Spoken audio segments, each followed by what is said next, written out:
In the gentle hush before sunrise, the Imperial City slumbers beneath a silvery veil of mist. The white gold tower rises at the city's heart, a pale spear of stone that has watched over Tamriel's ages, its marble walls echoing with secrets and memories. As the first rays of Magnus slip over the horizon, they catch on the tower's spire, bathing it in a golden glow that seems to awaken the city's ancient soul.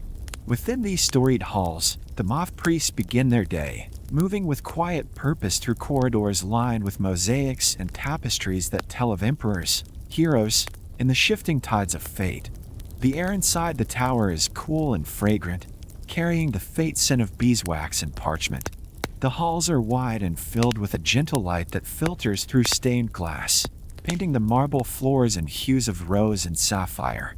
Here, time seems to slow, each footstep echoing softly, as if the very stones remember every secret ever spoken within these walls. The Moth Priests, clad in robes of purest white, move in silent procession, their faces serene, their eyes often hidden behind silken blindfolds, with a milky haze of vision lost to the scrolls. In a secluded chamber at the tower's base, the day's first ritual begins. The chamber is circular, its walls carved with the swirling script of the Elder Scrolls, a language older than memory, shifting and elusive. At its center stands an altar, upon which rests a single unadorned scroll, bound in gold and ivory. Around it, the priests gather, their voices rising in a low, harmonious chant. The sound is soothing, a gentle murmur that weaves through the air like a lullaby, inviting calm and contemplation. Candles flicker in alcoves, casting wavering shadows that dance across the faces of the assembled priests. The eldest among them, his hair silver and his eyes clouded with the wisdom of many readings, leads the chant. His voice is steady, resonant, and filled with a quiet authority born of years spent in communion with the scrolls. The others follow, their tones blending in perfect harmony, creating a sound that seems to vibrate in the very stones of the chamber. As the ritual continues, the chamber fills with the fate scent of incense, sweet and earthy, with hints of myrrh and sandalwood. The smoke curls upward, tracing invisible patterns in the air, as if echoing the hidden words of the scrolls themselves. The priests bow their heads, their hands folded in reverence, as the eldest speaks the final words of the morning prayer, invoking the guidance of the Ancestor Moths and the wisdom of the scrolls. Beyond the ritual chamber, the tower awakens. Sunlight streams through high windows, illuminating the vast library where the Elder Scrolls are kept. Here, in this sacred place, knowledge is both a gift and a burden. The scrolls rest in gilded reliquaries, each one unique, some small and unassuming, others massive and ornate, their surfaces etched with runes that shimmer in the light. The air hums with a subtle energy, a sense of presence that is both comforting and awe-inspiring. The priests move among the shelves with care, their footsteps muffled by thick carpets. Some carry scrolls to private reading rooms, where they will spend hours in meditation and study. Others tend to the library itself, dusting shelves, repairing bindings, and ensuring that every scroll is treated with the utmost respect. The work is slow, deliberate, and filled with meaning. Each task, no matter how small, is a form of devotion, a way of honoring the mysteries contained within the scrolls. Outside, the city stirs to life. Merchants open their stalls in the market square, their voices rising in cheerful greeting. The clang of a blacksmith's hammer rings out from a nearby forge, while the distant bells of the Temple of the One toll the hour. Yet within the white gold tower, the world remains hushed, set apart from the bustle and noise of daily life. Here, the Moth Priests dwell in a realm of contemplation, their days shaped by ritual, study, and the gentle guidance of the Ancestor Moths. In the gardens that surround the tower, the first moths of the day begin to stir. These are no ordinary insects, but the revered Ancestor Moths, creatures of legend, their wings shimmering with iridescent light. They drift among the flowers and shrubs, their movements slow and graceful, as if dancing to a music only they can hear. The priests believe that these moths are the souls of the departed, returned to offer guidance and comfort to the living. To see them is to be reminded of the cycles of life and death, of the endless turning of the wheel of fate. A novice, new to the order, pauses in the garden to watch the moths. His name is Lucian, and his heart is filled with wonder and trepidation. He has traveled far to reach the Imperial City, drawn by dreams and visions he cannot fully understand. Now, as he stands among the flowers, he feels a sense of peace settle over him, a quiet assurance that he has found his place in the world. The moths drift closer, their wings brushing against his skin, leaving behind a faint, tingling warmth. Lucian closes his eyes, breathing in the scent of the garden, and lets the moment wash over him. Soon, he will begin his training in earnest. He will learn the rituals and prayers, the ancient songs and secret histories of the Order. He will study the scrolls, first from a distance, then, if he is found worthy, up close, under the watchful eyes of the elders. He will come to understand the price of knowledge, the sacrifices required to glimpse the hidden threads of fate. But for now, he is content to stand in the garden, surrounded by the gentle presence of the moths, and listen to the distant echoes of the morning chant. Within the tower, the rituals continue. In a high chamber overlooking the city, a group of priests gathers to read from a scroll. The room is filled with sunlight, the air warm and fragrant. The scroll is unfurled with great care, its surface alive with shifting symbols that seem to dance and shimmer in the light. The priests read in silence, their faces serene, their minds attuned to the subtle currents of prophecy and memory that flow through the scroll. As the reading concludes, the priests bow their heads in gratitude. They know that each vision, each fragment of knowledge, comes at a cost. Some will lose their sight, others their sanity. Yet all accept this burden willingly, knowing that their sacrifices serve a greater purpose. They are the guardians of Tamriel's destiny, the keepers of secrets too powerful for ordinary minds to bear. Throughout the day, the tower is filled with quiet activity. Novices recite prayers in the chapel, their voices rising in gentle harmony. Scholars debate the meaning of ancient prophecies, their words measured and respectful. Scribes labor over illuminated manuscripts, their quills scratching softly on parchment. Everywhere, there is a sense of purpose, a feeling that every action, no matter how small, contributes to the greater whole. As evening falls, the priests gather once more in the garden. The air is cool and still, the sky painted with the soft colors of sunset. The moths return, their wings glowing in the fading light. The priests sit in silence, their faces turned toward the sky, as the first stars appear overhead. They meditate on the day's events, giving thanks for the wisdom granted and the burdens borne. In this moment, they are united, not just with each other, but with all who have come before, and all who will come after. The white gold tower stands watch over the city, its spire reaching toward the heavens. Within its walls, the Moth Priests keep their vigil, tending to the scrolls and the moths, and to the mysteries that bind Tamriel together. Their work is quiet, often unseen, but its impact is felt in every corner of the empire. For as long as the tower stands, and the moths dance in the gardens, there will be those who seek the wisdom of the Elder Scrolls, and those who are willing to pay the price for knowledge.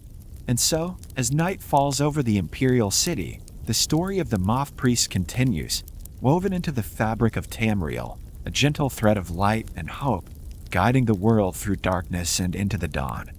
As the sun climbed higher, casting golden light across the Imperial City's rooftops, the white gold tower's shadow stretched long and slender over the cobbled streets. Within the tower's hallowed walls, the day's rhythm continued with gentle constancy. Yet for one soul, this was not just another morning. For Lucian, the novice who had only just arrived at the threshold of the Moth Priest's sanctum, the world seemed to tremble with possibility. He stood before the great oaken doors, their surfaces carved with swirling patterns that mirrored the secret language of the Elder Scrolls. The wood was smooth beneath his fingertips, worn by the touch of countless hands over centuries. Lucian's heart beat in his chest like a distant drum, echoing the anticipation and reverence that filled them. He paused, drawing in a breath scented with the faint aroma of parchment and incense that seemed to seep from the very stones. A gentle hand rested on his shoulder. It was Father Septimus, the guide assigned to new initiates. His voice, when it came, was little more than a whisper, soft, patient, and kind. "Are you ready, Lucian?" he asked, his eyes crinkling with a smile that spoke of both welcome and understanding. Lucian nodded, unable to find words. He was not just a visitor here. He was a supplicant, a seeker at the edge of a great and mysterious sea. The doors opened with a slow, sonorous creak, and Lucian stepped inside, leaving behind the familiar world of the city for the sacred hush of the Order. The sanctum was vast, its ceiling lost in shadow high above. Shafts of sunlight filtered through stained glass windows, painting the air with shifting patterns of color. The floor was a mosaic of polished stone, each tile a fragment of some ancient story. Along the walls, alcoves held statues of the divines and the ancestors of the Order, their faces serene and watchful. At the far end of the hall stood a raised dais, upon which rested the reliquaries of the Elder Scrolls themselves. Each reliquary was unique, some fashioned from gold and crystal, others from simple wood and iron, yet all radiated an aura of profound significance. The scrolls within were hidden from view, their secrets veiled until the moment of revelation. Lucian's gaze lingered on the reliquaries, awe and humility warring within him. He had heard tales of the scrolls since childhood, of their power to reveal the past and future, of the price paid by those who dared to read them. Now, standing in their presence, he felt the weight of history settle upon his shoulders. Father Septimus led him forward, their footsteps echoing softly in the stillness. Other priests moved through the hall with measured grace, their white robes whispering against the stone. Some wore blindfolds, their faces turned inward as if listening to voices only they could hear. Others bore the marks of the scrolls upon their eyes, a milky cloudiness that spoke of visions glimpsed and sacrifices made. "Every Moth Priest begins as you do," Septimus murmured, his voice barely more than a breath. "With awe and with questions. The scrolls are not to be feared, but respected. They are both a gift and a burden, and it is our duty to bear them with humility." Lucian nodded, his throat tight with emotion. He followed Septimus to a small side chamber, where a basin of clear water awaited. Here, he was instructed to wash his hands and face, a symbolic cleansing, a shedding of the dust of the outside world. As the cool water touched his skin, Lucian felt a sense of calm settle over him, as if the anxieties and uncertainties of his journey were being gently washed away. Afterward, he was given a simple robe of white linen, its fabric soft and unadorned. He changed in silence, folding his travel-worn clothes and placing them in a chest by the door. The robe fit him loosely, its folds falling in graceful lines. When he emerged, Septimus smiled and placed a gentle hand on his shoulder. "Come," he said. "There is much to learn, and many to meet." They moved through the corridors of the tower, passing rooms filled with the quiet industry of the Order. In one, scribes bent over desks, their quills scratching softly as they copied ancient texts. In another, a group of novices chanted in unison, their voices rising and falling in a melody that seemed to echo the heartbeat of the tower itself. Lucian was introduced to the other novices, young men and women from every corner of the Empire, drawn here by dreams, visions, or the quiet call of destiny. Each bore the same mixture of awe and uncertainty that Lucian felt, and in their company he found a measure of comfort. The days that followed were filled with ritual and routine. Each morning began with prayers in the chapel, the air thick with the scent of incense and the soft glow of candlelight. The prayers were ancient, their words passed down through generations, each syllable imbued with meaning. Lucian learned to recite them by heart, his voice blending with those of his peers in a chorus of devotion. After prayers came study. The novices were taught the history of the Order, the lore of the Elder Scrolls, and the sacred duty of the Moth Priests. They learned of the Ancestor Moths, whose gentle presence was said to guide the faithful and grant clarity of vision.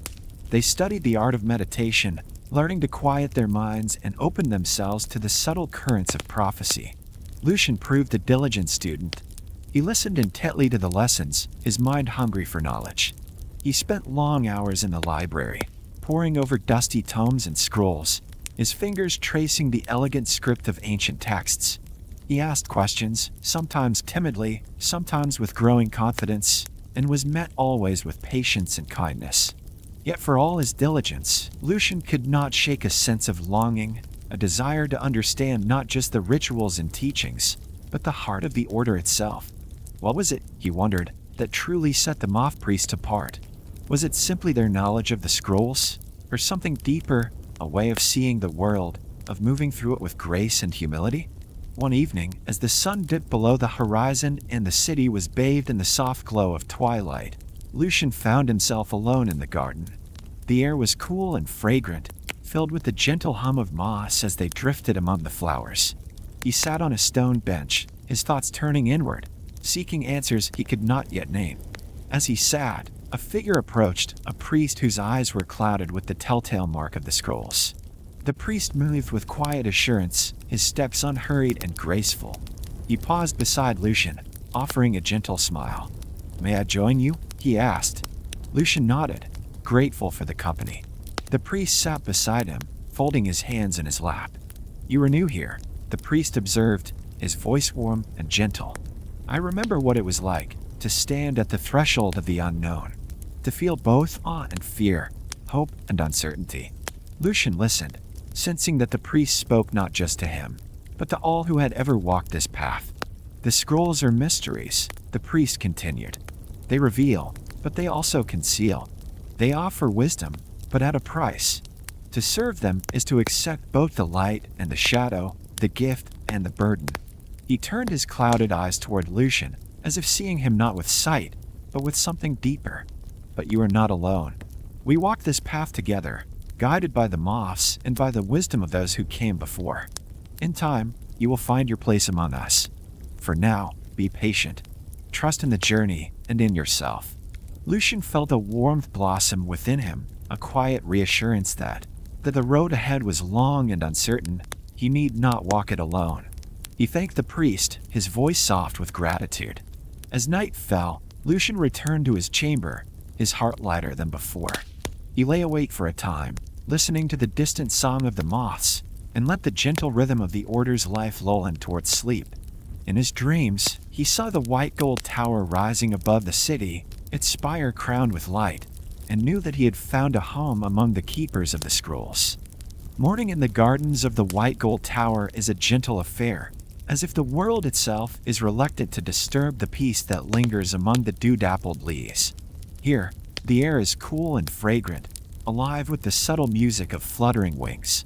The ancestor moths, delicate, luminous, and revered, drift through beams of sunlight, their wings catching the light in iridescent flashes of pearl and gold.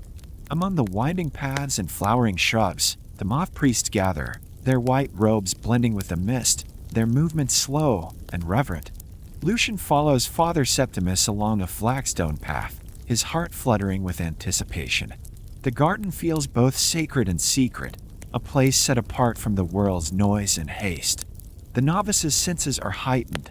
He notes the way the sunlight filters through the branches, the sweet scent of night-blooming jasmine still lingering in the morning air, the soft hum of moth wings as they circle lazily above the priests' heads.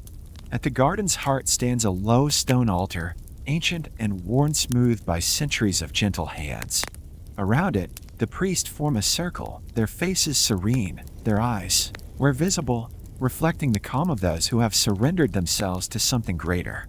Lucian takes his place among them, feeling the weight of tradition settle on his shoulders. Father Septimus begins the ritual, his voice low and melodic. He chants in the secret tongue of the order, the words winding through the air like a gentle breeze. The other priests join in, their voices weaving together in a tapestry of sound that seems to vibrate in Lucian's bones. The moths respond, circling lower, their wings stirring the air with a faint, rhythmic pulse. Lucian closes his eyes, letting the sound wash over him. He feels the presence of the moths, dozens, perhaps hundreds, drifting closer, their wings brushing against his skin like the softest silk. There is a warmth in their touch, a sense of peace that seeps into his heart and mind. He breathes deeply, surrendering to the moment, allowing himself to be carried by the current of the ritual. The chanting swells, then fades, leaving only the gentle flutter of wings and the steady beat of Lucian's heart.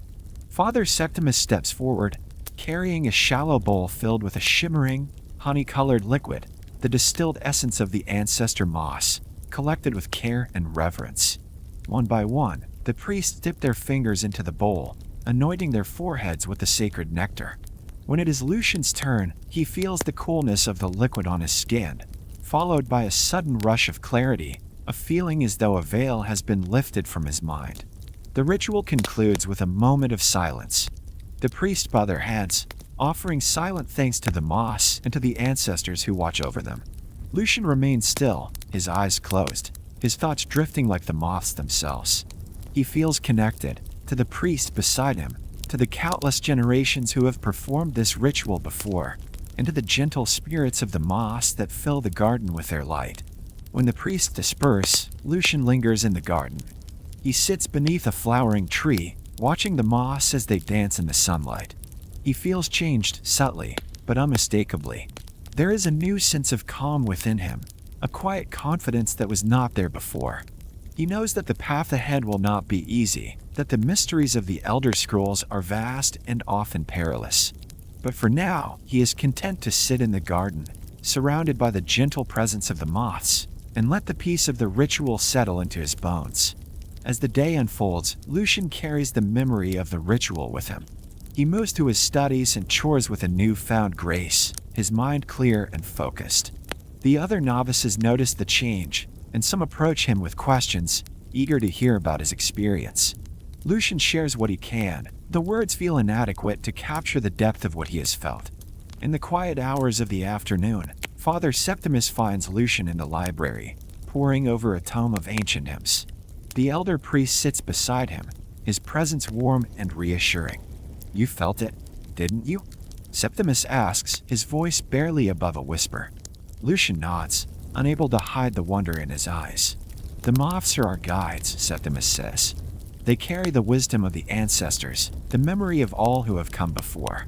When we open ourselves to them, we become part of something greater, a living chain that stretches back through the ages." Lucian listens, the words settling into his heart like seeds. "The ritual is only the beginning," Septimus continues. "There will be trials ahead, moments of doubt, of fear, of loss. But remember this feeling, the peace, the clarity. It will guide you when the path grows dark." As evening falls, Lucian returns to the garden.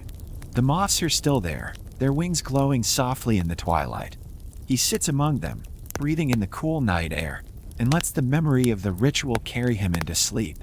In his dreams, he sees the white gold tower rising above the city, its spire crowned with light.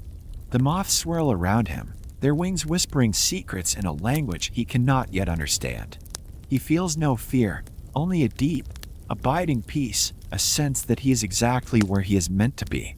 The morning air inside the white gold tower was cool and still, as if the ancient stones themselves were holding their breath. Lucian, now a few days into his initiation, felt the weight of anticipation settle over him as Father Septimus beckoned him deeper into the heart of the sanctum. They passed through shadowed corridors lined with statues of long-departed priests and the divines, their marble faces serene and inscrutable. The further they walked, the quieter the world seemed to become, until Lucian's own footsteps sounded impossibly loud in his ears. At last, they reached a door of dark, polished wood, inlaid with patterns that shimmered when the light touched them, glyphs and sigils that Lucian recognized from his studies, though their full meaning remained a mystery. Father Septimus paused, resting his hand on the door, and looked at Lucian with gentle gravity. "Beyond this threshold," he said softly, "lies the Hall of the Scrolls. Only those who have been prepared may enter. You will not touch the scrolls, nor will you seek to read them. Today, you are only to witness and to listen." Lucian nodded, his heart pounding with a mixture of reverence and fear. He understood, from whispered tales among the novices, that the Elder Scrolls were not merely texts, but living mysteries, fragments of the divine tapestry that wove together past, present, and future. To gaze upon them unprepared was to invite madness or blindness. Yet the thought of seeing them, even from a distance, filled Lucian with awe. Father Septimus pushed open the door, and together they stepped into the Hall of the Scrolls. The chamber was vast and circular, its walls lined with alcoves in which rested the reliquaries of the Elder Scrolls. The ceiling soared high above, lost in shadow, and the air was thick with the scent of old parchment, beeswax, and a faint, metallic tang that Lucian could not name. Sunlight filtered through narrow slits high in the walls, falling in golden shafts that illuminated motes of dust drifting lazily in the stillness. At the center of the chamber stood a great marble pedestal, upon which rested a single scroll, bound in gold and wrapped in a silken cloth. Around the pedestal, a circle of senior priests knelt in silent meditation, their faces calm, their eyes closed or covered with linen bands. The silence was profound, broken only by the soft rustle of robes and the faint, rhythmic beating of moth wings from a nearby brazier, where ancestor moths gathered in shimmering clouds. Father Septimus led Lucian to the edge of the circle, and together they knelt. Lucian felt the cool stone beneath his knees, the hush of the chamber pressing in around him. He let his gaze travel slowly over the scene, taking in every detail. The delicate tracery of gold on the reliquaries, the gentle rise and fall of the priest's breathing, the way the sunlight seemed to make the scroll on the pedestal glow with an inner light. After a time, one of the senior priests, an elder named Valerius, whose eyes were veiled in white silk, rose and approached the pedestal. With hands that trembled only slightly, he removed the silken cloth and carefully unfastened the golden bindings. The scroll unfurled with a soft sigh, its surface revealed at last. Lucian's breath caught in his throat. The Elder Scroll was unlike anything he had ever imagined.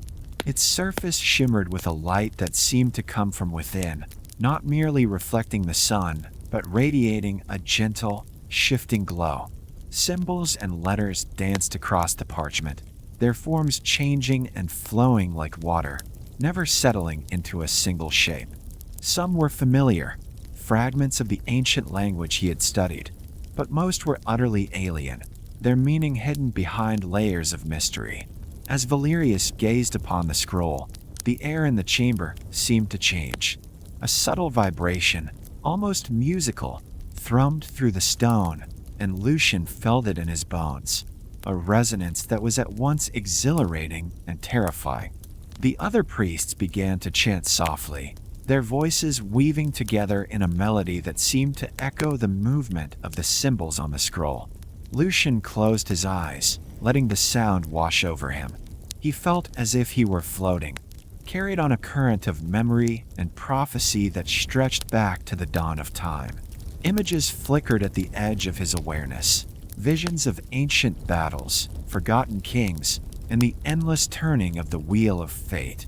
He saw the white gold tower rising from the mists, saw empires rise and fall, saw the faces of those who had come before, all bound together by the secret threads of destiny. When the chanting faded, Lucian opened his eyes. Valerius was carefully refastening the scroll, his face serene and untroubled. The other priests bowed their heads in silent reverence, and the Ancestor Moths drifted in lazy spirals above the brazier, their wings catching the light. Father Septimus touched Lucian's shoulder, guiding him to his feet. They left the Hall of the Scrolls in silence, the door closing softly behind them. As they walked back through the corridors, Lucian felt changed.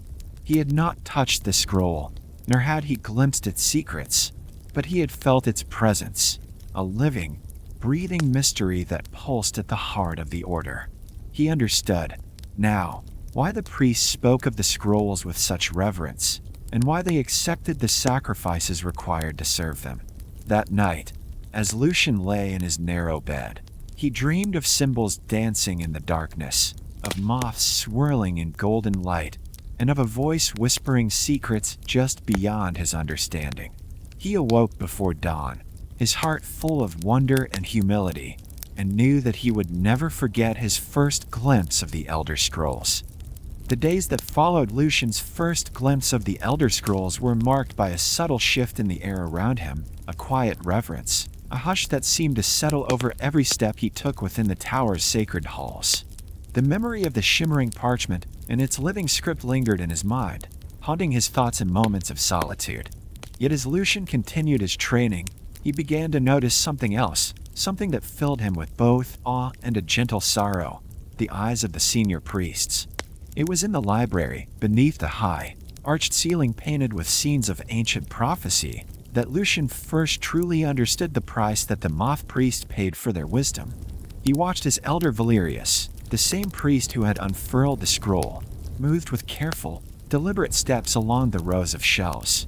His hands, though steady, reached for the spines of books with a practiced touch, his gaze fixed somewhere beyond the present, as if seeing things no one else could. The silk band that covered his eyes was embroidered with the sigil of the Ancestor Moth, and when he turned his face toward Lucian, the novice felt the weight of centuries in that sightless gaze. Lucian's curiosity, ever gentle and respectful, led him to seek answers from Father Septimus. One evening, as the sun dipped low and the gardens filled with the glow of moths, Lucian found his mentor tending to a cluster of moonflowers. The two sat together on a stone bench, the air thick with the scent of blossoms and the soft hum of wings. "Father," Lucian began, his voice tentative, "why do so many of the elders wear blindfolds? Why do their eyes look so changed?" Septimus smiled, his expression tinged with both pride and sadness. "It is the price of sight, Lucian. The Elder Scrolls are not like any other text. To read them is to open oneself to the raw tapestry of time, past, present, and future, all at once. The mind is not made to hold such visions, and the eyes are not meant to see such truths." He paused, watching as a moth settled on his sleeve. Some lose their sight gradually, as the visions grow too bright to bear. Others are struck blind in an instant, the moment they glimpse a truth too profound for mortal understanding. Yet all who serve the scrolls accept this willingly. We do not mourn the loss, for what we gain is far greater. Lucian listened, his heart heavy with empathy. He thought of Elder Valerius, of the calm that radiated from the old priest despite his blindness. He thought of the others, moving through the halls with a grace born not of sight, but of something deeper, a connection to the scrolls and to the moths that guided them. That night, Lucian found himself unable to sleep. He wandered the corridors of the tower, his footsteps echoing softly in the silence. In the Hall of the Scrolls, he paused before the reliquaries, bowing his head in silent respect. He wondered what it would be like to give up his sight for a vision of the world beyond time, to trade the colors of the waking world for the shifting tapestry of prophecy. In the days that followed, Lucian began to notice other signs, the way the elders moved with unerring certainty, as if guided by invisible threads, the way their voices carried a calm authority, shaped by wisdom earned at great cost. He listened to their stories, shared in quiet moments over tea or during the evening vigils. Each tale was different, yet all spoke of sacrifice, of the willingness to accept pain and loss in exchange for a greater understanding. One afternoon, as rain tapped gently against the stained glass, Lucian sat with Elder Valerius in the library. The old priest's hands moved over a parchment, tracing the lines of text with delicate precision. "Do you regret it?" Lucian asked softly, unable to keep the question from his lips. Valerius smiled, his face creasing with warmth. "No, child. The world I see now is different, yes, but it is no less beautiful. The scrolls have shown me things I could never have imagined, moments of joy and sorrow, of hope and despair. I have seen the birth of empires and the fall of heroes. I have witnessed the turning of the ages, and in that, I have found peace." He reached out, his hand finding Lucian's with gentle certainty. "Remember, Lucian, that every gift comes with a price. The question is not whether the price is too high, but whether the gift is worth the cost. For me, and for all who serve the scrolls, the answer has always been yes." As the days turned to weeks, Lucian's respect for the elders deepened. He watched as they moved through their duties, their blindness never a hindrance, but a mark of honor. He saw the way the moths gathered around them, as if drawn to the light that shone from within. He listened to their wisdom, absorbing every lesson, every story, every quiet moment of reflection. In time, Lucian came to understand that the price of sight was not a curse, but a blessing, a sign of devotion, of willingness to serve something greater than oneself. He knew that, should the day come when he was called to read the scrolls, he too would accept whatever price was asked, trusting in the guidance of the moths and the wisdom of those who had come before. And so, within the quiet halls of the white gold tower, Lucian continued his journey, his heart filled with gratitude and humility. He walked among the blind, the wise, and the devoted, knowing that he was part of a lineage that stretched back through the ages, a living chain, bound together by sacrifice, service, and the gentle beating of moth wings in the dawn. As the sun dipped below the horizon, the gardens of the white gold tower transformed.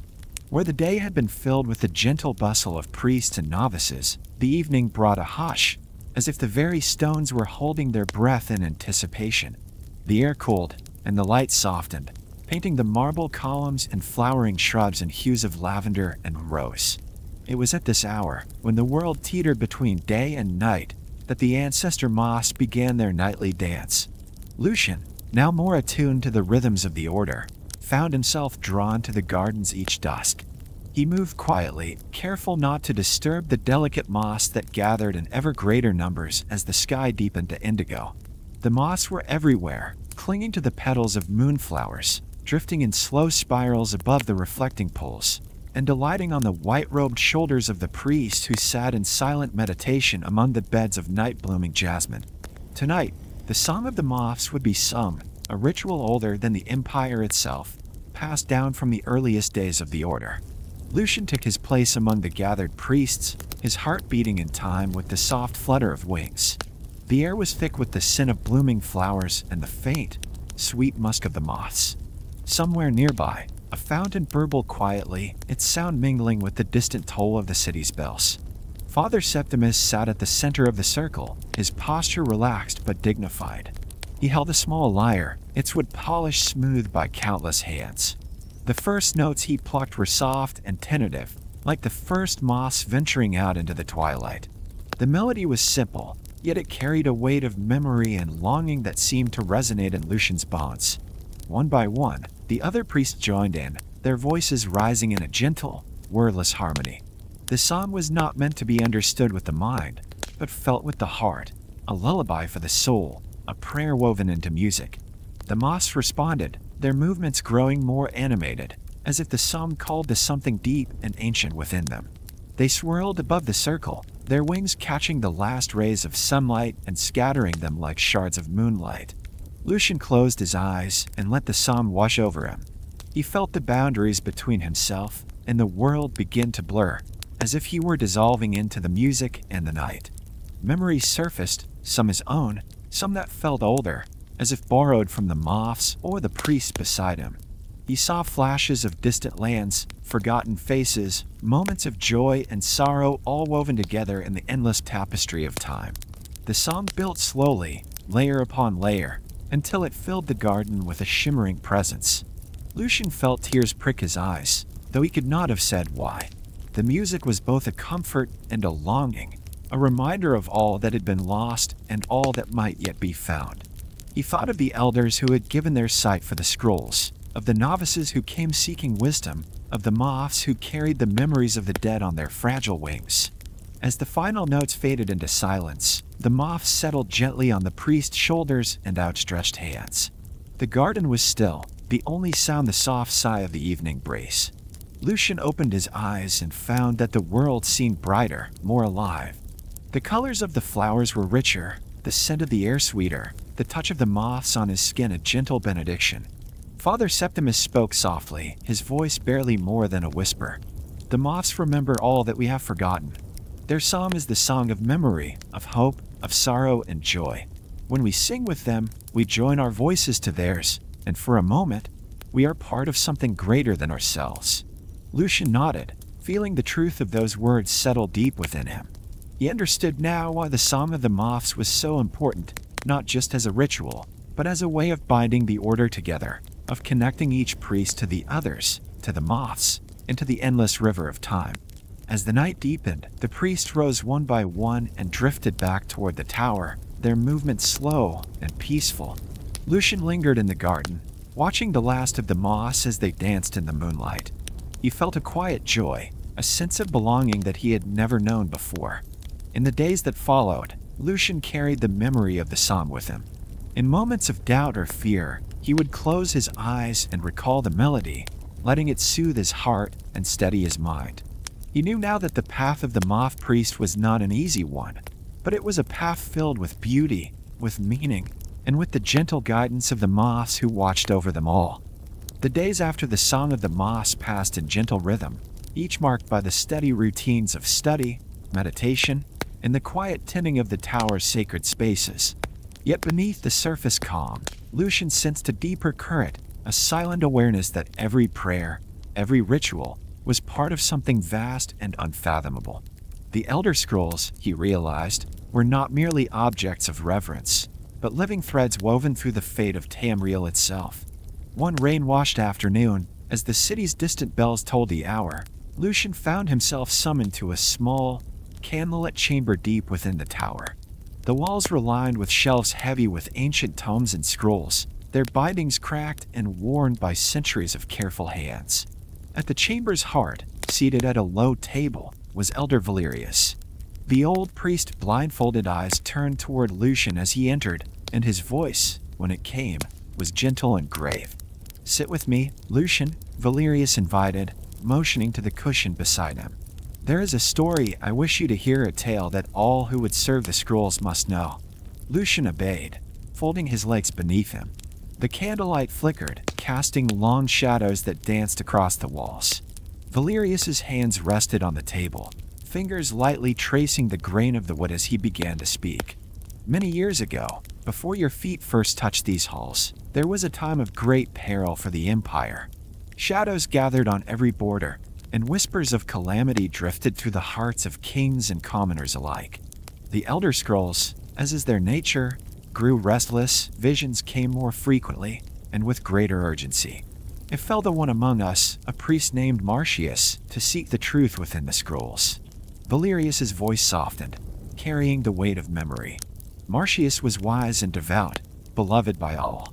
He prepared himself with fasting and prayer, seeking the guidance of the Ancestor Moths. When at last he opened the scroll, the visions came as swift and terrible, a torrent of images that threatened to sweep away his very self. He saw armies marching, cities burning, and the faces of those whose choices would shape the turning of the age. Lucian listened, spellbound. He imagined the lonely figure of Marcius, bent over the glowing parchment, his mind awash in the tides of fate. Marcius did not emerge unchanged, Valerius continued. His sight was lost, as is often the way, but more than that, a part of his spirit seemed to linger in the world of visions. He spoke little, but when he did, his words carried the weight of prophecy. It was he who warned the Emperor of the coming storm, who guided the blades that would defend the realm.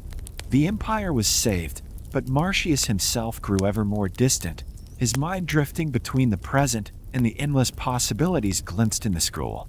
Valerius fell silent for a moment, the only sound the soft patter of rain against the stone. Lucian felt a chill, not of fear, but of awe. He understood now why the elders moved with such quiet dignity, while their eyes seemed to look beyond the world of flesh and stone. "The burden of prophecy," Valerius said at last, "is not one to be taken lightly.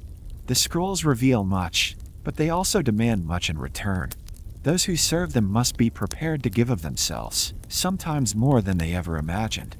Yet in that sacrifice, there is also grace. For to glimpse the hidden patterns of fate is to become part of something greater, to serve not just the Empire, but all of Tamriel." Lucian bowed his head, the lesson settling deep within him. He thought of Marcius, of the countless priests who had come before, each offering a piece of themselves to the endless work of prophecy. He wondered what burdens he might one day bear, what visions might be asked of him. As the candles burned low, Valerius placed a gentle hand on Lucian's shoulder. "Remember, child, that you are never alone. The moths guide us, the scrolls bind us, and the wisdom of those who came before is always near. Whatever burdens you may carry, you do so as part of a lineage unbroken by time." When Lucian left the chamber, the rain had stopped. The air was fresh and cool, and the gardens glistened with droplets that caught the moonlight.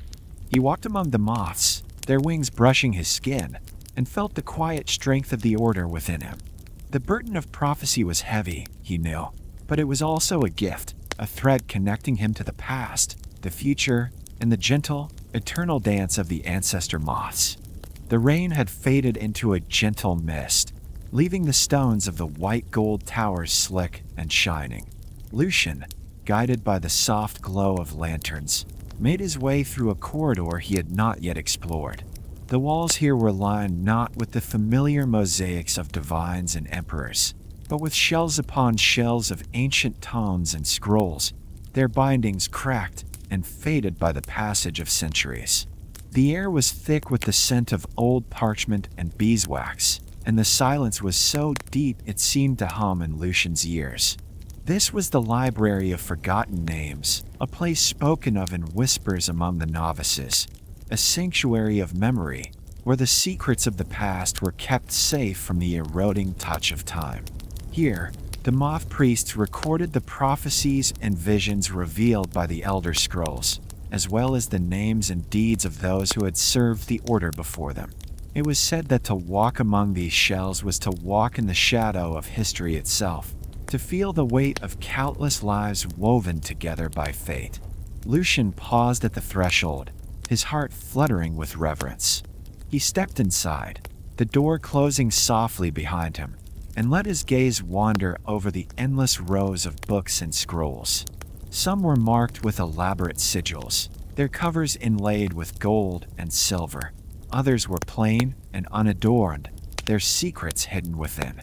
The lantern light flickered, casting long shadows that danced across the floor, and Lucian felt as though he had entered a realm outside of time. At a heavy oak table near the center of the library, Elder Valerius sat with a pile of open tomes. The old priest's hands moved with practiced ease, tracing lines of text written in languages Lucian could barely recognize. Valerius looked up as Lucian approached, his blindfolded eyes turning toward the novice with a gentle smile. "Welcome, Lucian," he said, his voice echoing softly in the vastness. "Few come here in their first weeks. What draws you to the Library of Forgotten Names?" Lucian hesitated, searching for words. I wanted to understand more. About the scrolls. About those who came before. About what it means to be a part of the Order." Valerius nodded, as if he had expected nothing less. "Then you are in the right place. Sit, and I will show you what we keep here." Lucian settled into a chair, the wood creaking beneath him. Valerius opened a large, leather-bound volume, its pages filled with neat, flowing script. "This is the Book of Witnesses," he explained. "It contains the names of every priest who has ever read from the scrolls, along with the visions they received and the price they paid. Some lost their sight, others their sanity. A few vanished entirely, their fates known only to the moths and the divines." Lucian traced a finger down the page, reading names that seemed both familiar and strange. Marcius the Farseer, who warned of the coming storm.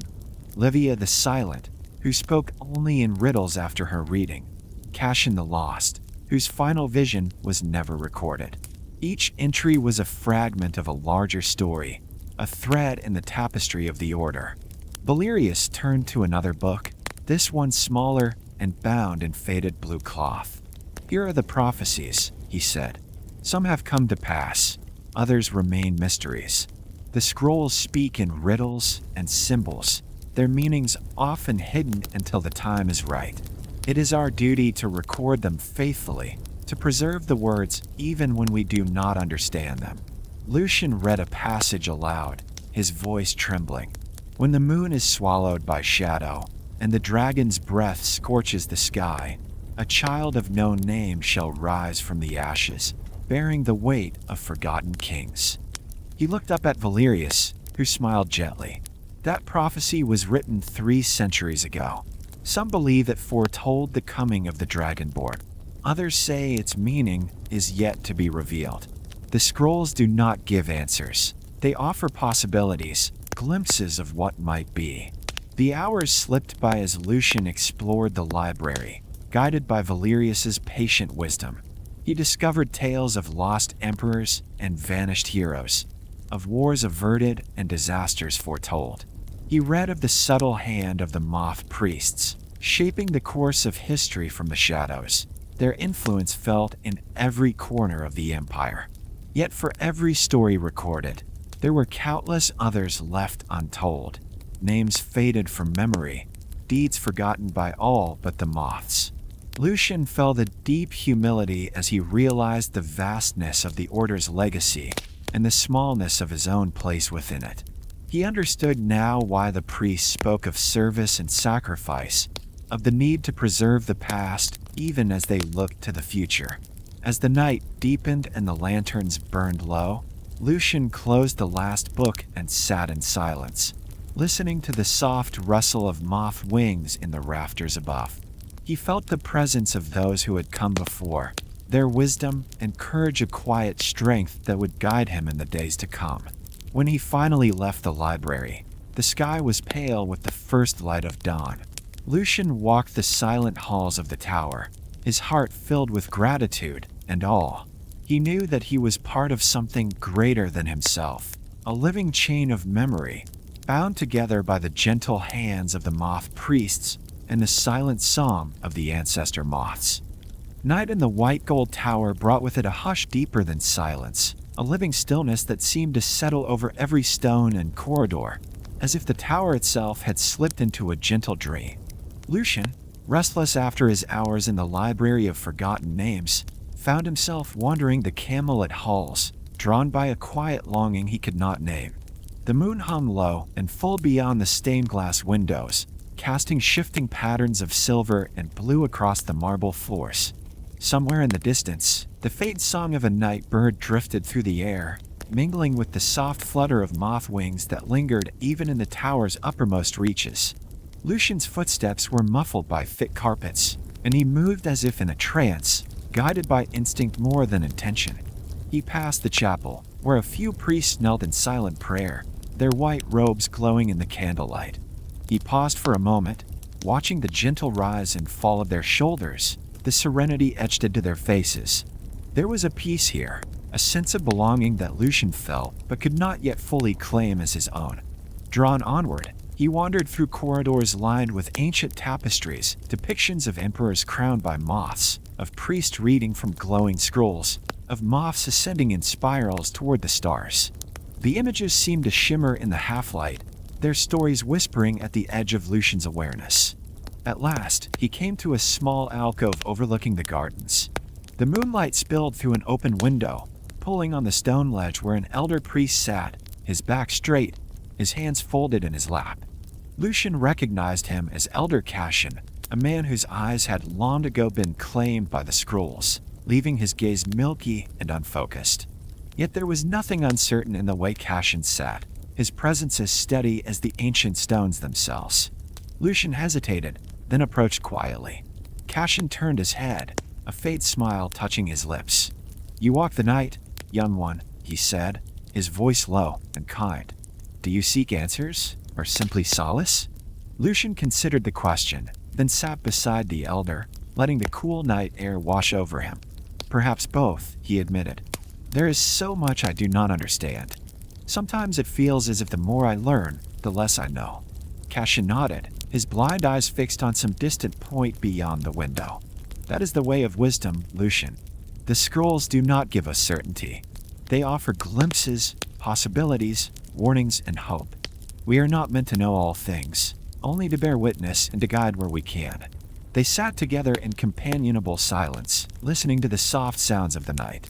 Lucian found his thoughts drifting back to the stories in the library, to the faces of the priests who had given so much for their visions, to the gentle song of the moths in the gardens below.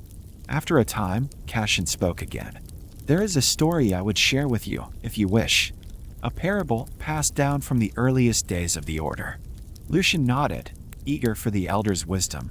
"There was once a moth," Cassian began, "who longed to see the light of the moons. Every night, she climbed higher and higher, seeking the perfect vantage. She grew weary, and the climb was long, but still she pressed on. At last, she reached the highest branch of the tallest tree. There, she saw the moons in all their glory, pale and radiant, shining over the world. But in her joy, she forgot her weariness and did not notice the dawn approaching. When the sun rose, she was blinded by its brilliance. Yet she did not mourn her sight, for she had seen what she longed to see. She returned to her grove, guiding others by the memory of the moon's light." Lucian listened, letting the story settle into his heart. He understood the lesson. Not all journeys brought comfort, and not all knowledge was without cost. Yet there was beauty in the seeking and honor in guiding others by the light one had glimpsed. As the night deepened, Cassian rose, his movements graceful despite his blindness. "Rest well, Lucian. The path is long, but you do not walk it alone." Lucian watched the elder disappear into the shadows, then turned his gaze to the moonlit gardens below. The moths danced in the silver light, their wings catching the glow and scattering it like tiny stars. Lucian felt a quiet peace settle over him, a sense that the night was long, the dawn would come, and with it, new understanding. He lingered at the window until the candles burned low, then returned to his chamber, the elder's story echoing in his mind. That night, his dreams were filled with images of moths and moons, of silent vigils and gentle guidance, and he woke with a heart lighter than it had been in many days. The days after Lucian's midnight vigil seemed to pass both swiftly and with a certain weight, as if time itself was thickened by the stories and wisdom he had absorbed. The white gold tower's routines offered comfort, but beneath them, Lucian sensed a quiet anticipation, a gentle pull towards something beyond the familiar walls and gardens. It was Father Septimus who finally voiced what Lucian had begun to feel. The time had come for the novice's first pilgrimage. The Moth Sanctuary, nestled deep in the Gerald Mountains, was a place spoken of with reverence among the Order. It was said that in its ancient groves, the bond between priest and moth, between memory and prophecy, was at its purest. The journey there was not merely a physical one, but a rite of passage, a test of patience, humility, and faith. On the morning of departure, the air was brisk with the promise of autumn. The priests and novices gathered in the tower's outer courtyard, each carrying only what was necessary: a simple robe, a staff, a small satchel of bread and dried fruit. The city's bustle was distant, muffled by the early mist. Lucian felt a thrill of nervous excitement as he joined the line of white-robed figures, their faces calm but expectant. Father Septimus led the way, his steps measured and sure. They left the city's marble avenues behind, passing through the gates and out into the wilds beyond. The road wound northward, climbing steadily as the land rose from gentle hills to rocky slopes. The air grew thinner, crisper, and the scent of pine and earth replaced the familiar perfumes of the tower's gardens. For Lucian, the journey was a lesson in silence. The priests spoke little, saving their breath for the climb and their minds for reflection. The only sounds were the crunch of boots on gravel, the whisper of wind through the trees, and the distant call of mountain birds. Lucian's thoughts drifted with the rhythm of his steps. He remembered the library's ancient tomes, the blind wisdom of Elder Cassian, the gentle sound of the moths at dusk. As the sun climbed higher, the path narrowed, threading through stands of ancient fir and spruce. Here, the world felt untouched, sacred. Moss grew thick on the stones, and small streams tumbled down from hidden springs, their waters cold and clear. The priests paused often to rest and drink, sharing quiet smiles and simple meals beneath the boughs. On the second day, they reached a high pass where the wind sang through the rocks and the sky stretched wide and blue above. From here, Lucian glimpsed the valleys below, shrouded in mist, and the distant peaks crowned with snow. It was a view that humbled him, reminding him of his own smallness in the face of Tamriel's vastness. That night, they camped beneath the stars, wrapped in their cloaks against the chill. The fire was small, more for light than warmth, and the priests gathered close, sharing stories in low voices. Father Septimus spoke of his own first pilgrimage, of the doubts and fears he had carried, and of the peace he had found among the moths. Others shared memories of visions received, of burdens borne and wisdom gained. Lucian listened, letting the stories wash over him. He felt the bonds between himself and his companions grow stronger, each voice a thread in the tapestry of the Order, each story a lantern lighting the path ahead. On the third day, as dawn painted the mountains in gold and rose, they reached the sanctuary. It was a hidden grove, sheltered by ancient trees whose branches arched overhead like the ribs of a great cathedral. The air was thick with the scent of moss and wildflowers, and everywhere, moths drifted in lazy spirals, their wings glowing in the morning light. At the center of the grove stood a simple stone altar, worn smooth by centuries of gentle hands. The priests knelt in a circle, their robes blending with the mist, and began the prayers of arrival. Lucian felt a hush settle over the sanctuary, a silence so deep it seemed to echo with the memories of all who had come before. As the prayers faded, the moths descended, settling on the priest's shoulders and hands, their wings trembling with a silent song. Lucian closed his eyes and breathed in the peace of the grove, feeling himself become part of something ancient and enduring. Here, in the heart of the mountains, the burdens of prophecy and the gifts of memory were held in perfect balance, and Lucian knew he had reached a turning point in his journey, a place where the past and future met, and where the gentle guidance of the moths would lead him onward. The journey to the moth sanctuary had left Lucian and his fellow novices quietly changed. The mountain air, crisp and thin, seemed to have stripped away the last remnants of city life, leaving only the essentials: breath, heartbeat, and the silent anticipation of something sacred. When the priest finally led the group into the heart of the sanctuary, Lucian felt as though he were stepping into a dream woven from memory and prophecy. The Whispering Grove was unlike any place Lucian had ever seen. Ancient trees, their bark silvered with age and lichen, formed a living cathedral high overhead. Their branches arched and intertwined, filtering the sunlight into shifting patterns that danced across the mossy ground. The air was filled with the scent of earth and green things, and everywhere, Ancestor Moths drifted in slow, lazy spirals, their wings catching the light in flashes of pearl and gold. At the grove's center stood a ring of stones, each one carved with runes so old that even the eldest priests could not name their origins. The stones were cool to the touch, slick with dew, and Lucian felt a subtle vibration beneath his fingers when he brushed his hand across their surface, a resonance that seemed to echo the silent song of the moths. The priests moved with reverence, their white robes trailing over the moss.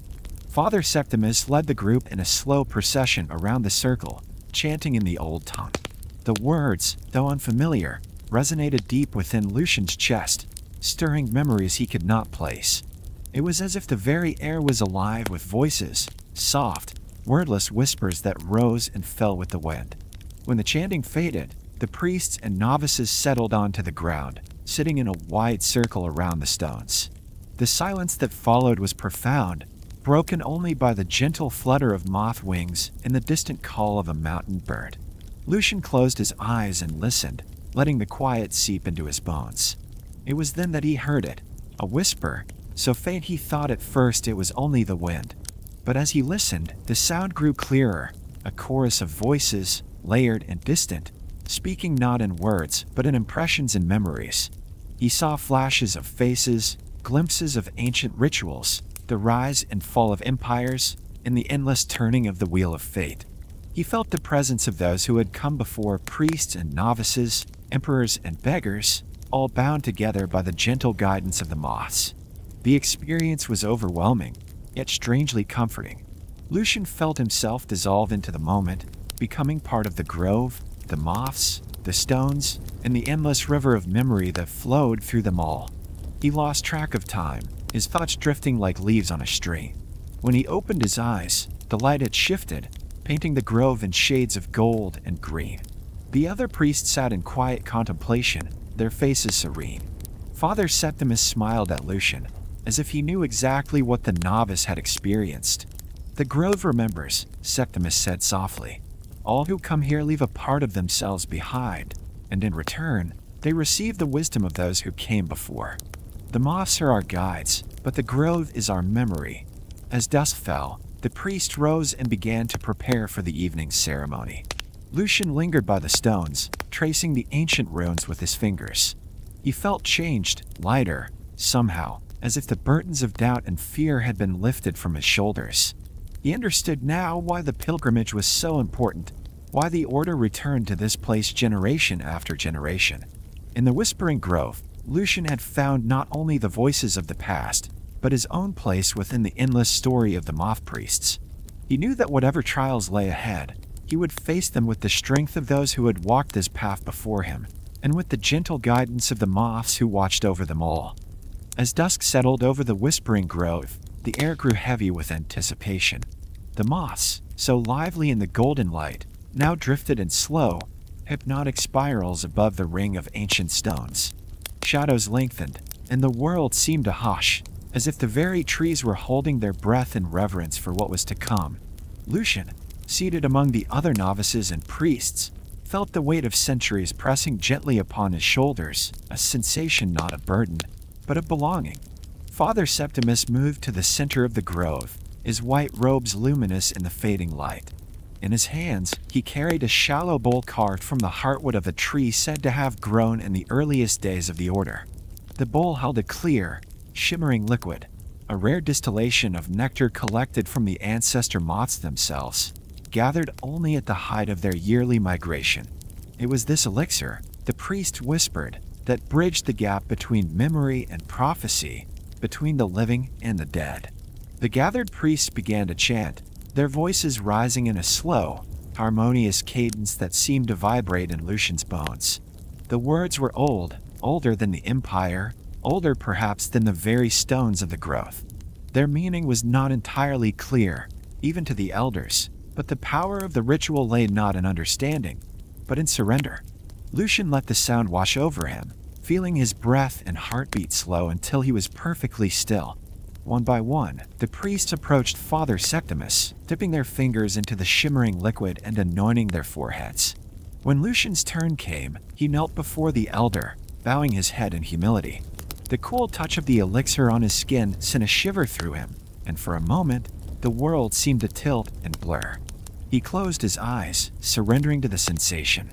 A warmth bloomed behind his eyes, gentle at first, then growing brighter, until it filled his mind with light. He felt himself floating, untethered from his body, drifting on a current of memory and vision. Images flickered at the edge of his awareness, the faces of priests long dead, the rise and fall of empires, the endless dance of moths in the moonlight. He saw the white gold tower, not as it was now, but as it had been centuries ago, its stones newly set, its halls echoing with the voices of those who had built it. The visions came faster, swirling around him like leaves in a storm. He glimpsed battles fought and lost, treaties signed in secret, moments of great joy and deep sorrow. He saw himself, too older, wiser, his eyes clouded with the mark of the scrolls. He felt the weight of prophecy settle upon him, not as a burden, but as a gentle hand guiding him forward. The warmth faded, and Lucian opened his eyes to find himself once more in the grove. The other priests sat in silence, their faces serene, their eyes shining with the afterglow of vision. Father Septimus smiled at Lucian, a look of quiet pride in his gaze. "The ceremony of insight is a gift," the elder said softly, his voice barely more than a whisper. "It is not meant to give answers, but to open the mind to possibility. What you have seen tonight will guide you in the days to come, if you let it." Lucian nodded, still dazed by the intensity of the experience. He felt changed, expanded, as if his soul had grown to fill the space of the grove and beyond. He understood now why the Order valued humility above all else. To witness even a fraction of the scroll's wisdom was to know how little one truly understood. As the ceremony ended, the priest rose and began to drift back toward their tents, their movements slow and contemplative. Lucian lingered in the grove, watching the moths as they settled on the stones and tree branches, their wings glowing faintly in the darkness. He felt a deep peace settle within him, a sense of belonging, not just to the Order, but to the endless chain of memory and prophecy that bound all things together. That night, as Lucian lay beneath the stars, he dreamed of moths and visions, of voices whispering in the darkness, and of a path stretching out before him, endless, mysterious, and filled with light. Night settled gently over the moth sanctuary, and the whispering grove glowed with the faintest shimmer of moonlight filtering through the ancient boughs. The ceremony of insight had left Lucian's mind adrift, his senses heightened, and his heart quietly pounding with awe. He lay awake in his simple tent at the grove's edge, listening to the soft chorus of moth wings and distant night birds, his thoughts circling the visions that had come to him in the ritual.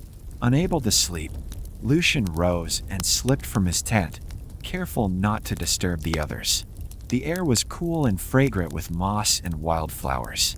He wandered back to the ring of stones, where the moths still lingered, their wings catching the moonlight in flashes of silver and gold. The grove was silent except for the gentle flutter of wings and the faint whisper of wind in the leaves.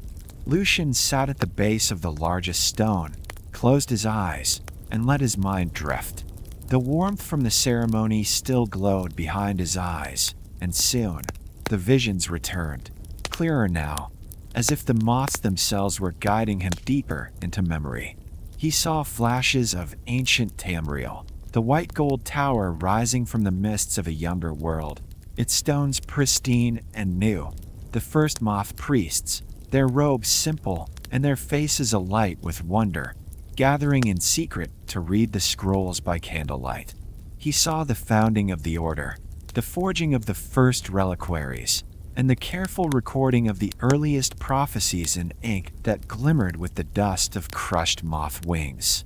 The visions shifted, and Lucian glimpsed moments of turmoil and triumph. He saw the priests in times of war, carrying the scrolls through burning cities, their eyes blind but their steps sure. He saw them in times of peace, guiding emperors and commoners alike with gentle counsel and quiet wisdom. He felt the weight of their sacrifices, the blindness, the solitude, the burden of secrets too heavy for ordinary souls. Yet there was joy, too. The laughter of novices in the gardens, the quiet pride of elders as they passed their wisdom to the next generation, the gentle touch of moths landing on outstretched hands.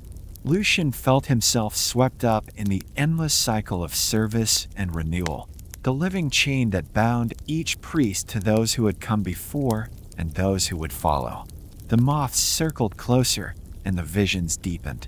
Lucian saw not just the history of the Order, but the history of Tamriel itself.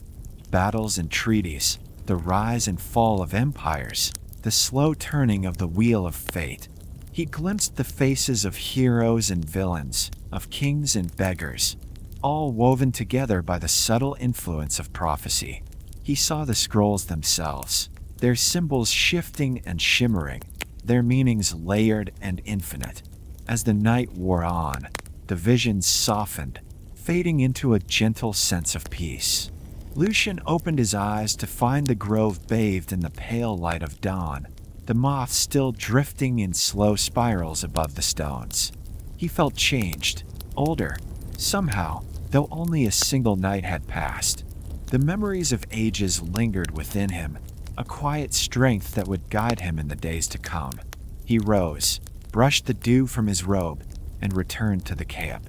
The other priests were stirring, their faces serene and their voices soft as they greeted the new day. Lucian joined them, his heart full of gratitude for the gift he had been given, the chance to witness the memory of ages, to become a living part of the Order's endless story. As the sun rose over the Gerald Mountains, casting golden light across the sanctuary, Lucian knew that he would carry the wisdom of the grove with him always. Whatever trials awaited, he would face them not alone, but with the strength of all who had come before, and the gentle guidance of the moths who watched over them all. The journey down from the Gerald Mountains began in the pale hush of dawn, the sanctuary's ancient trees casting long shadows over the mossy stones. Lucian lingered at the edge of the Whispering Grove, his heart reluctant to leave the place where he had glimpsed the memory of ages and felt the gentle touch of prophecy. The moths, their wings aglow in the morning light, drifted in lazy spirals above the departing priests, as if bidding farewell to each soul returning to the world below. The pilgrimage home was a quiet one. The priests and novices moved in single file along the winding mountain path, their white robes bright against the dark earth. The air was crisp and filled with the scent of pine and distant rain. Lucian walked near Father Septimus, his staff tapping a steady rhythm on the stones. Each step felt heavier than the last, as if the memories and visions of the sanctuary clung to him, shaping his thoughts and slowing his pace. As the mountain gave way to rolling hills and then to the familiar roads leading toward the Imperial City, Lucian noticed subtle changes in himself and his companions. They spoke less, but when they did, their words were softer, more thoughtful. The silence between them was not empty but full, rich with the unspoken understanding that each had been changed by the sanctuary in their own way. At night, they made camp beneath the open sky, the stars cold and bright above. Lucian would lie awake, listening to the wind in the grass and the distant call of nightbirds, replaying the visions he had received in the grove. He remembered the faces of ancient priests, the rise and fall of empires, the endless cycle of sacrifice and renewal. These memories were no longer just stories from the library or lessons recited in the chapel. They were part of them now, woven into the fabric of his being. When at last the spires of the white gold tower appeared on the horizon, Lucian felt a pang of both relief and sorrow. The city bustled with life, its markets and temples alive with sound and color, but the peace of the sanctuary lingered in his heart, making the noise seem distant and unreal. The priests passed through the city gates in silence, their presence barely noticed by the crowds. Yet to Lucian, every stone and shadow seemed transformed, as if the world itself had grown deeper and more mysterious. Back within the tower's marble halls, the order welcomed the pilgrims home with quiet ceremony. The elders greeted each novice with a gentle touch, their blind eyes seeming to see straight into the soul. Lucian bowed before Elder Valerius, who placed a hand on his shoulder and whispered a blessing in the old tongue. The words resonated with the same power as the chants in the grove, filling Lucian with a sense of belonging and purpose. In the days that followed, Lucian resumed his duties with a new sense of gravity. He tended the gardens, swept the corridors, and studied the sacred texts, but everything felt changed. The rituals were no longer empty forms, but living connections to the past. The prayers were not just words, but echoes of the voices he had heard in the sanctuary. Even the moths seemed to recognize him now, landing on his hands and shoulders as if greeting an old friend. He noticed the same transformation in his fellow novices. Some moved with greater confidence, others with deeper humility. All carried a quiet strength, a serenity that came from having touched something eternal. The elders watched them with approval, guiding them gently but firmly, helping each novice to integrate the lessons of the pilgrimage into their daily lives. One evening, as Lucian swept the steps outside the Hall of the Scrolls, Father Septimus joined him. They worked side by side in companionable silence, the sun setting behind the tower and casting long shadows across the marble. "You have changed, Lucian," Septimus said at last, his voice warm with pride. "The sanctuary leaves its mark on all who visit, but it is what you do with that gift that matters most." Lucian nodded, understanding at last the true meaning of the pilgrimage. It was not just a journey to a sacred place, but a journey inward, a chance to gather wisdom and strength, and then to return and share those gifts with the world. As night fell and the city lights flickered to life, Lucian stood at the tower's highest window, looking out over the rooftops and distant hills. The moths drifted in the darkness, their wings glowing softly. He felt the weight of his new knowledge, not as a burden, but as a gentle hand guiding him forward. The sanctuary was behind him, but its memory would remain, a quiet light in the heart of the white gold tower, and in the soul of every moth priest who had walked the path before him. The white gold tower's familiar halls welcomed Lucian back with their cool, marble embrace, but he returned to them changed. The memory of the sanctuary and the visions of the ages lingered in his mind, coloring every moment with a quiet gravity. Yet, as the days slipped back into their gentle rhythm, Lucian found himself faced with a new challenge, one far less mystical, but no less important. Upon returning, the elders assigned each novice simple choice. Lucian's tasks were humble, sweeping the stone corridors, tending the gardens, and cleaning the reliquary shells in the Hall of the Scrolls. At first, these duties seemed almost disappointing after the revelations of the pilgrimage. He found himself longing for the hush of the Whispering Grove, the thrill of visions, and the feeling of being woven into the tapestry of prophecy. But as the days passed, Lucian began to notice the subtle wisdom in these tasks. The act of sweeping the corridors became a meditation, each stroke of the broom a way to clear not only dust, but also the clutter of his own thoughts. The gardens, once a place of idle beauty, now revealed their quiet lessons, the patience of seeds, the resilience of roots, the way each moth and flower played its part in the cycle of life. When Lucian polished the reliquaries, he did so with reverence, remembering that these golden cases housed not just parchment, but the very heart of the order's purpose. One afternoon, as Lucian knelt in the garden, pulling weeds from between the stones, Elder Valerius approached. The old priest moved with the slow assurance of one who had long ago surrendered his sight to the scrolls, his face serene beneath the soft glow of sunlight.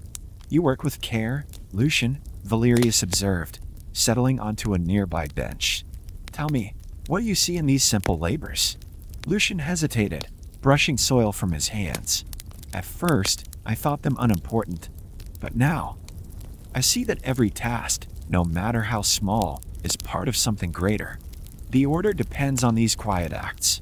They keep us grounded, connected to the world beyond prophecy." Valerius smiled, nodding in approval. "Wisdom comes not only from visions, but from humility. The greatest seers are those who remember that they, too, are servants of the scrolls, of the moths, and of each other. The world is shaped as much by gentle hands as by grand destinies." Lucian pondered the elder's words as he returned to his chores. He watched the other novices, each absorbed in their own tasks, scrubbing floors, tending lamps, carrying water from the well. There was a quiet dignity in their work, a sense of unity that transcended the boundaries of age or experience. The elders, too, participated in these rituals, their blindness no barrier to their service. Lucian saw Father Septimus carefully arranging scrolls on a high shelf, his hands moving with the precision of memory and devotion. In the evenings, the novices gathered for simple meals in the refectory. The air was filled with the scent of fresh bread and herbs, and the low murmur of conversation.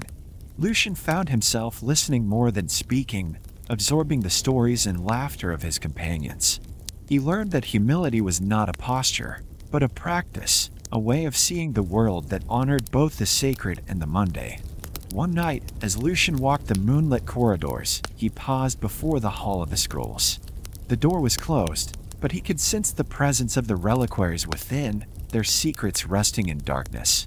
He bowed his head, offering a silent prayer, not for visions or revelations, but for the strength to serve with humility and grace.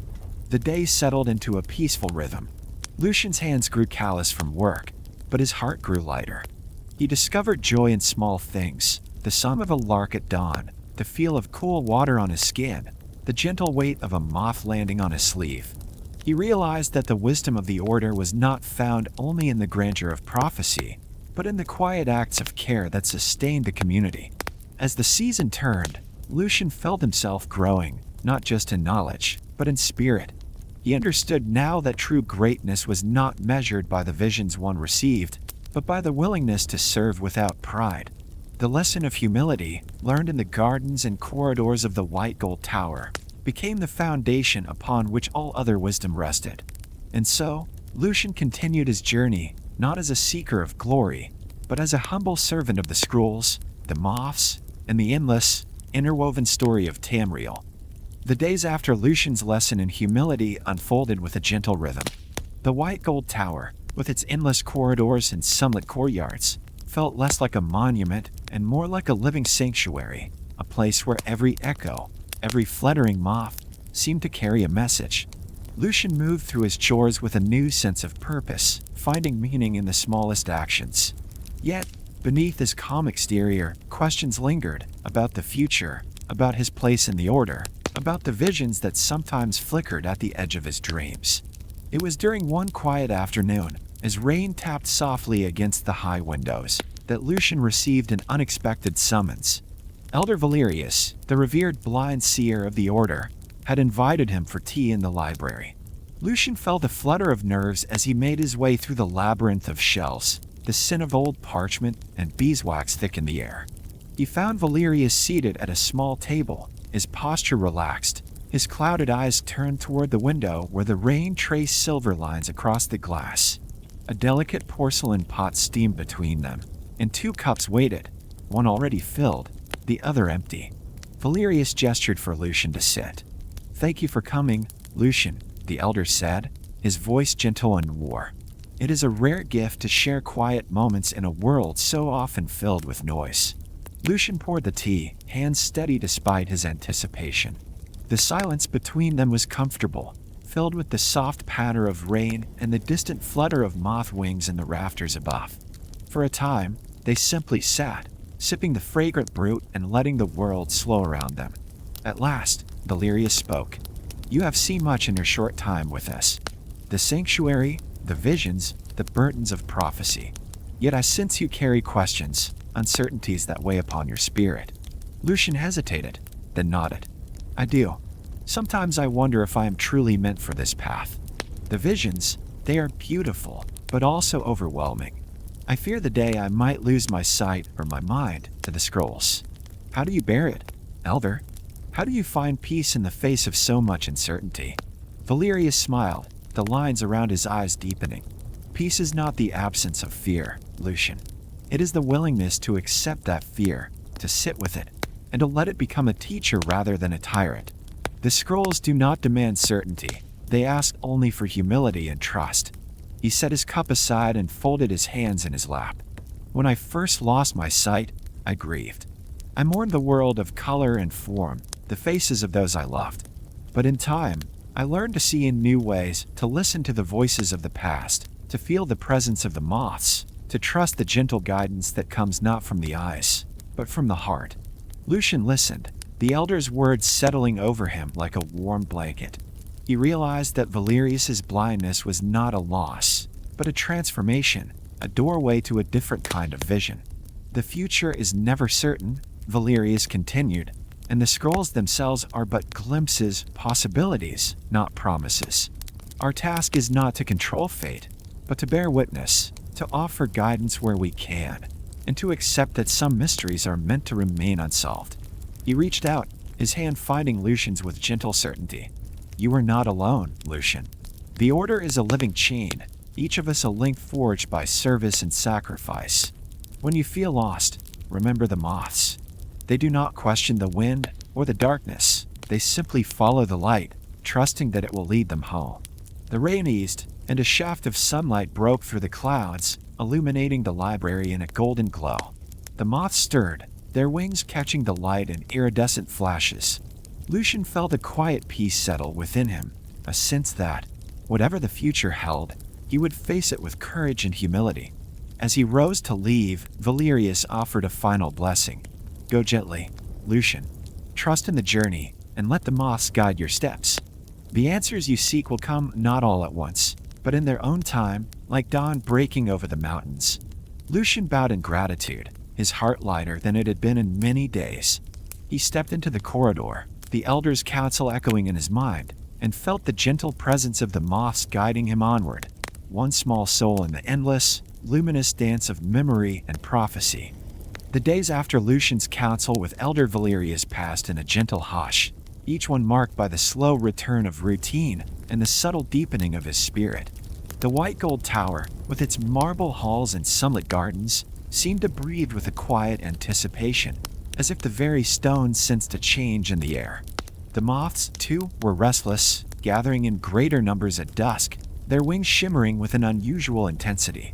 It was during one such evening, as the last rays of sunlight painted the tower's spire in gold, that a summons came for all the priests and novices to gather in the Hall of the Scrolls. The message was simple and urgent. A new vision had emerged from the Elder Scrolls, and the Order would bear witness together. Lucian entered the sacred hall with a heart both heavy and expectant. The reliquaries glowed softly in the candlelight, and the air was thick with the scent of incense and old parchment. The elders were already assembled, their faces grave, their blindfolded eyes turned toward the central pedestal where a single scroll awaited. Elder Valerius stood at the head of the circle, his presence commanding yet gentle. The priests and novices formed a ring around the scroll, each one silent, each one aware of the gravity of the moment. The ceremony began with a low, harmonious chant, the voices of the Order weaving together in a tapestry of sound that seemed to vibrate in the very stones. The moths responded, descending from the rafters in a swirling dance, their wings catching the candlelight and scattering it in 1,000 points of silver. Elder Valerius approached the scroll, his hand steady as he unfurled the ancient parchment. The symbols on its surface shimmered and shifted, their meanings layered and elusive. Valerius's voice was soft but clear as he began to read, not aloud, but within, his mind opening to the visions that poured forth. The air grew tense, charged with the energy of prophecy. Lucian felt a tingling at the base of his skull, a subtle pressure behind his eyes. He closed them, surrendering to the current of vision that swept through the hall. Images flickered at the edge of his awareness, a storm gathering over the Imperial City, shadows moving in the corridors of power, a figure cloaked in light and darkness standing at the crossroads of fate. The vision unfolded in fragments, each one more vivid than the last. Lucian saw the faces of those he knew, Father Septimus, the other novices, even himself, caught up in the tides of destiny. He saw the moths, their wings beating in time with the turning of the world, guiding and bearing witness as events unfolded. He felt the weight of the prophecy settle upon his shoulders, not as a burden, but as a call to vigilance and humility. When the vision faded, the hall was silent. Elder Valerius stood motionless, his face serene but lined with the strain of what he had seen. At last, he spoke, his voice barely above a whisper. A storm comes, one that will test the strength of the order and the wisdom of the scrolls. We must be vigilant. We must be humble. And we must remember that our task is not to shape fate, but to bear witness and to guide where we can. The priests bowed their heads in solemn agreement. Lucian felt the truth of Valerius's words settle into his heart like a stone dropped into a still pond, sending ripples outward into every corner of his being. The prophecy was not a map, but a warning, a reminder that the future was always in motion, shaped by the choices of those who walked its path. As the ceremony ended and the priests dispersed, Lucian lingered in the hall, his thoughts swirling like the moss that still circled above. He understood now that the unfolding of a prophecy was not a moment of triumph, but a moment of humility, a chance to listen, to reflect, and to prepare for whatever storms might come. That night, as he lay in his narrow bed, Lucian dreamed of moths and storms, of visions and choices, and of the gentle, unwavering light that guided the order through the darkness. He awoke with a sense of quiet resolve, ready to face whatever the future might bring, trusting in the wisdom of the scrolls and the strength of those who bore their burdens with grace. The Hall of the Scrolls was never more silent than on the night of a vigil. After the prophecy's unveiling, the tower settled into a hush that felt deeper than any Lucian had known before. The sun had long since set, and the city's distant lanterns glimmered like fireflies beyond the high, arched windows. Within the sacred hall, the reliquaries glowed faintly in the candlelight, their golden surfaces reflecting the gentle dance of moss that circled overhead. Tonight, the Order would keep vigil, not in fear, but in contemplation. The prophecy had stirred something in every heart, a sense of foreboding, yes, but also a quiet resolve. The priests and novices gathered in the hall, each carrying a small candle, its flame a symbol of hope and clarity in the face of uncertainty. Lucian felt the weight of the moment as he entered, joining the circle that formed around the central pedestal where the scroll still rested, sealed and silent. Father Septimus began the vigil with a prayer, his voice low and steady. May the moss guide our thoughts, may the scrolls grant us wisdom, and may we find peace in the shadow of prophecy. The words echoed in the high chamber, settling over the gathered priests like a soft blanket. Each priest lit their candle, and the hall filled with a gentle, golden glow. The vigil was not a time for speech, but for silent reflection. Lucian sat cross-legged on the marble floor, his candle flickering before him, and let his mind drift. He thought of the vision he had glimpsed, the storm over the Imperial City, the crossroads of fate, the moths swirling through darkness and light. He wondered what role he would play in the days to come, and whether he would have the strength to bear witness without faltering. Around him, the other priests sat in stillness. Some meditated, their faces serene and inward-looking. Others gazed at the scroll, their expressions unreadable behind their blindfolds.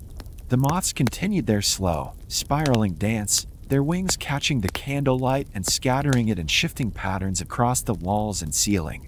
The air was thick with the scent of beeswax, parchment, and the faint musk of moth wings. Time lost its meaning during the vigil. Minutes stretched into hours, marked only by the slow guttering of candles and the gentle shifting of bodies. Lucian found his thoughts growing quieter, his worries dissolving in the shared silence. He remembered the lessons of humility, the counsel of Elder Valerius, the strength he had drawn from the sanctuary and the grove. He realized that the vigil was not about solving the mystery of the prophecy, but about preparing the heart to face whatever might come. As the night wore on, Lucian felt a deep calm settle over him. He watched the moths, their flight effortless and unhurried, and let their tranquility fill his soul. He understood now why the Order kept vigil, not to change fate, but to accept it with grace, to be a steady light in the darkness for all who might seek guidance. One by one, the candles burned down to stubs. The first light of dawn crept through the stained glass, painting the hall in hues of rose and gold. Father Septimus rose and offered a final blessing. May the wisdom of the scrolls be with us. May the moths watch over us. May we meet the coming storm with open hearts. The priests filed out in silence, their faces calm, their steps sure. Lucian lingered for a moment, watching the last of the moths settle on the reliquaries. He felt a quiet strength within him, a gift of the vigil, a promise that whatever the future held, he would not face it alone. As he stepped into the new day, Lucian carried the peace of the vigil with him, a gentle light to guide him through the shadows and into whatever dawn awaited the order of the Ancestor Moth. The dawn after the vigil of the scrolls brought a gentle, golden light to the white gold tower. The city below was waking, but within the tower, the hush of prophecy lingered. Lucian moved through the marble corridors with a new sense of purpose, the peace of the vigil still glowing within him. Yet, as he tended to his morning duties, he found his thoughts drifting far from the Imperial City, to the distant, mist-shrouded lands of Black Marsh, and to the ancient, mysterious Hist. The Moth Priests, keepers of memory and prophecy, had long known that the Elder Scrolls were not the only source of ancient wisdom in Tamriel. In the deepest reaches of Black Marsh, where the morning mist clings to ancient roots and the air thrums with primordial power, stand the Hist trees, towering sentinels whose existence predates the formation of the mortal realm itself. These were not mere flora, but conscious entities whose alien intelligence shaped the very fabric of Argonian civilization. Lucian had read of the Hist in the Library of Forgotten Names, where the Order kept records of all things mysterious and profound. He remembered the passages describing the Hist's luminescent sap, a substance said to carry the collective memory and wisdom of countless generations. When Argonians partook of this sacred sap, they communed directly with the consciousness of their ancestors, receiving guidance and visions as vivid and strange as those granted by the Elder Scrolls themselves. The connection between the Argonians and their Hist was not so different from the bond the Moth Priests shared with the Ancestor Moths and the Scrolls. Both were living chains, binding the present to the past, the individual to the collective. Both required humility, a willingness to serve, to listen, to be transformed by the wisdom of something greater than oneself. As Lucian swept the steps outside the Hall of the Scrolls, he imagined the great Hist groves, their roots stretching for miles beneath the marsh, their canopies sheltering entire settlements. He pictured the Argonians, gathering in silent reverence to partake of the sap, their minds opening to the memories of ages. He wondered what it would be like to feel the presence of one's ancestors so directly, to lose oneself in the collective dream of a people and a tree. Later that day, in a quiet moment, Lucian found Elder Valerius in the library, his hands resting on a tome bound in green leather. The elder seemed to sense Lucian's thoughts before a word was spoken. "You are thinking of the Hist," Valerius said softly, his blind eyes turned toward the window. "It is good to remember that we are not alone in our search for wisdom. The world is filled with mysteries, some rooted in stone and parchment, others in living wood and sap." Lucian nodded, settling beside the elder. "Do you think the Hist and the scrolls are connected, elder? Is there a single thread that binds all memory and prophecy together?" Valerius smiled, his expression serene. "Perhaps. The Hist remember things even the scrolls do not. Events before the dawn of time, the rise and fall of empires, the dreams of the world itself. The scrolls, too, are living memory, though their language is more elusive. We are all part of the same tapestry, Lucian. The moths, the trees, the scrolls, the sap, the dreams. Each offers a different way of seeing, a different path to understanding. Lucian pondered this as he wandered the gardens that evening, the air thick with the scent of jasmine and the gentle flutter of moth wings. He felt the presence of the order around him, a living chain, stretching back through the ages, connecting him not only to the Moth Priests, but to all who sought wisdom in the shadowed places of the world. As the stars emerged and the city lights flickered below, Lucian whispered a silent prayer, not only to the Ancestor Moths and the Scrolls, but to the Hist and the Argonians, to all the keepers of memory and prophecy across Tamriel.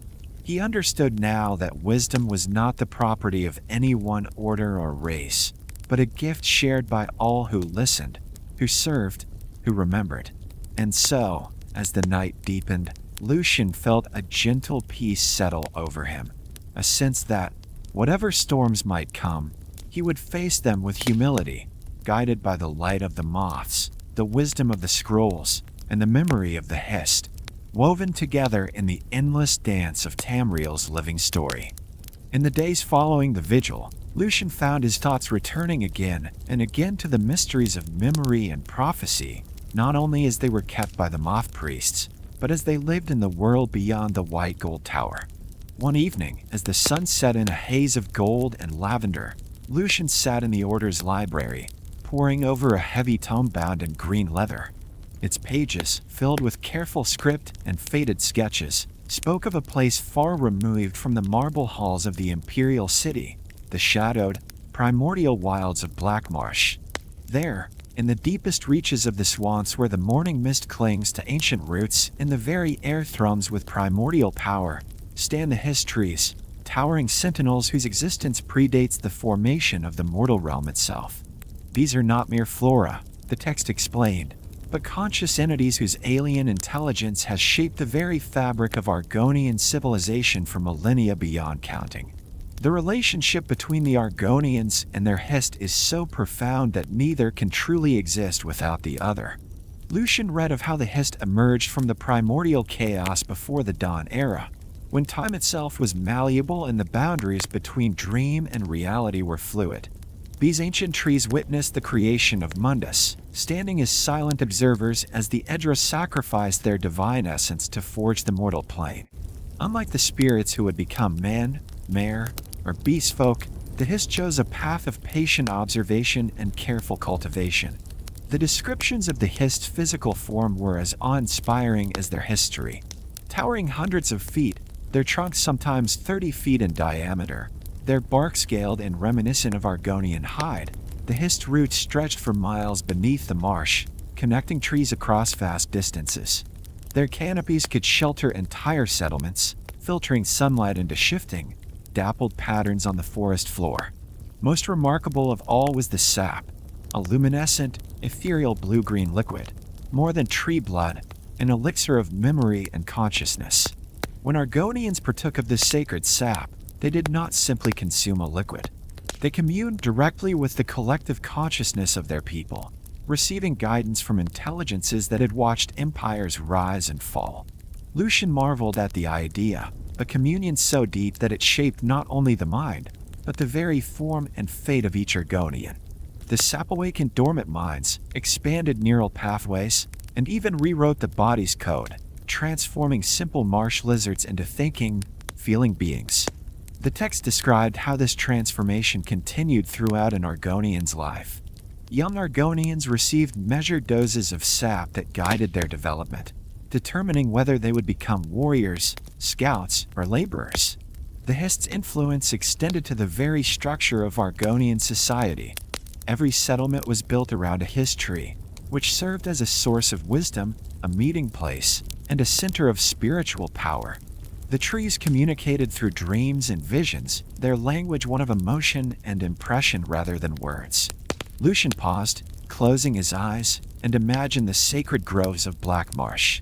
He pictured the Argonians gathered in silent reverence, the sap glowing in the twilight, the air alive with the pulse of memory.